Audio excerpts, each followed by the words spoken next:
उनके नाम पर गुणगान होता रहे, चलता रहे। अगर वो परंपरा चलती आ रही है तो चलती रहनी चाहिए। अगर आज उसको रोक दिया तो क्या तकलीफ है?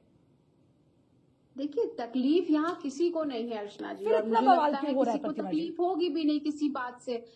ठीक है, देखिए, हम विविधता में एकता की बात करते हैं और विविधता में एकता के देश में रहते हैं। हमारे यहाँ हर धर्म, हर जाति, हर जो है समुदाय के लोग रहते हैं और बड़े मुझे लगता है सालों से, हजारों सालों से आप ये जो एक अभी ये बात चल रही है, देखिए ये एक जो है इतिहास है और मुझे जी। लगता है हर देश को आगे बढ़ाने के लिए हमें इतिहास को समझना बहुत जरूरी है और नई जनरेशन को भी इतिहास को जानना बहुत जरूरी है कि क्योंकि इतिहास ही वो चीज है जो आने वाली जो जनरेशन, हमारी यंग जनरेशन है, उसे ये दिखाता है कि अगर हमने कितने कष्टों के साथ और कितने स्ट्रगल के साथ ये जो आजादी है इसे पाई है और इस आजादी की सुरक्षा और रक्षा करना हर व्यक्ति का जो है मुझे लगता है कर्तव्य बनता है। देखिए, बात यहाँ पे किस कौन सा मेला कहाँ लग रहा है, आज बड़ी शर्म की बात है।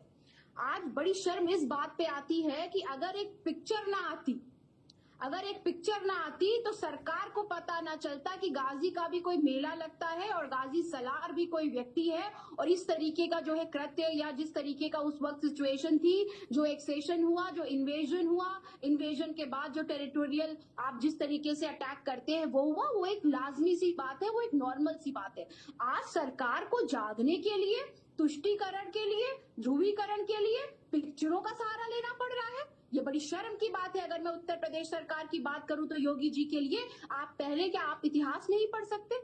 इतिहास पढ़ने का तो वक्त नहीं है ना, क्योंकि पढ़ने का ही वक्त नहीं है। ना संविधान पढ़ते हैं ना इतिहास पढ़ते हैं। ये सिर्फ हिंदू मुसलमान करके प्रदेश की जनता को और देश की जनता को बेवकूफ बनाने का कार्य करते हैं, जिसमें ये माहिर है और ये बात मैं हर बार कहती हूँ। एक बात बताइए, आप सुन लीजिए, बस आप बस 15 से 20 सेकंड दे दीजिए। देखिए, ठीक है, पूरा आप समझिए बात को। आप गाजी की कब्र खोदने जा रहे हैं, औरंगजेब की कब्र खोदने जा रहे हैं कि भाई जिसने अत्याचार किया और वो भी 800 साल पहले किया, उसकी हम कब्र खोद के निकाल देंगे, भले ही हड्डी हड्डी बची हो, लेकिन उसको हम जो है सजा दिला देंगे। अरे भैया, पुलवामा अटैक में 40 जवान शहीद हुए थे, 240 किलो आरडीएक्स आया था। कहां से आया? 2019 में। उसी वजह से आप चुनाव जीते दोबारा, नहीं तो आप चुनाव हारने की कगार पे खड़े थे। उसका आज तक इन्वेस्टिगेशन नहीं हुई भाई साहब, इंक्वायरी नहीं हुई, कोई कमेटी की रिपोर्ट कहाँ आई समझ नहीं आया। डीएसपी कहाँ चले गए सरदार जी, जिन्होंने खुलासा किया, जिनकी गाड़ी में आतंकवादी बैठा हुआ था, कहाँ चले गए वो? उसका किसी को पता है? नहीं पता। ये आज आप गलवान घाटी में क्या हुआ हमारे सेना के जवानों के साथ, कितनी अभद्रता हुई, उनको मारा गया जूतों से और उस जो है अपने जूतों में कीले लगा लगा के, कितनी बर्बरता की गई उनके साथ। उस पे क्यों नहीं बोले योगी आदित्यनाथ जी और मोदी जी? नहीं बोलेंगे।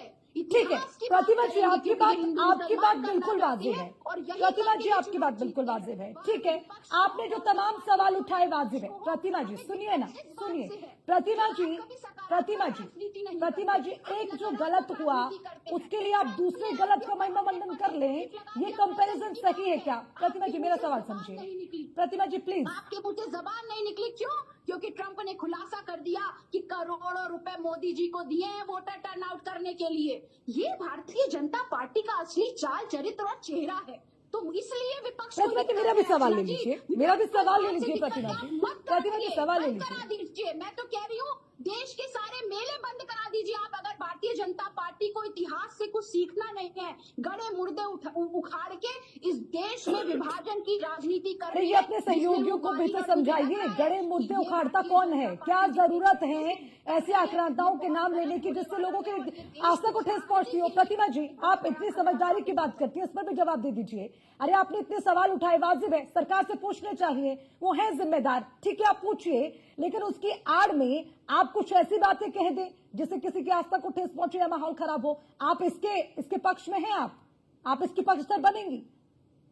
नहीं, बिल्कुल नहीं। मैं कभी भी कांग्रेस पार्टी, समझिए आप अर्चना जी, हमने कभी किसी की आस्था को ठेस नहीं पहुंचाया और कांग्रेस पार्टी ही ऐसी पार्टी है। मैं बताऊं आपको कि हम कभी भी जो है धर्म के नाम पे, जाति के नाम पे राजनीति नहीं करते।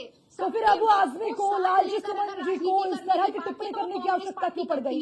तुष्टीकरण की राजनीति इस तरह की टिप्पणी जो हो रही है वो उचित है क्या? उत्तर प्रदेश की जनता को हम विकास के नाम पर वोट मांग रहे हैं, लेकिन उत्तर प्रदेश की जनता सिर्फ सांप्रदायिकता और ध्रुवीकरण की भेंट चढ़ चुकी है। यही वजह है।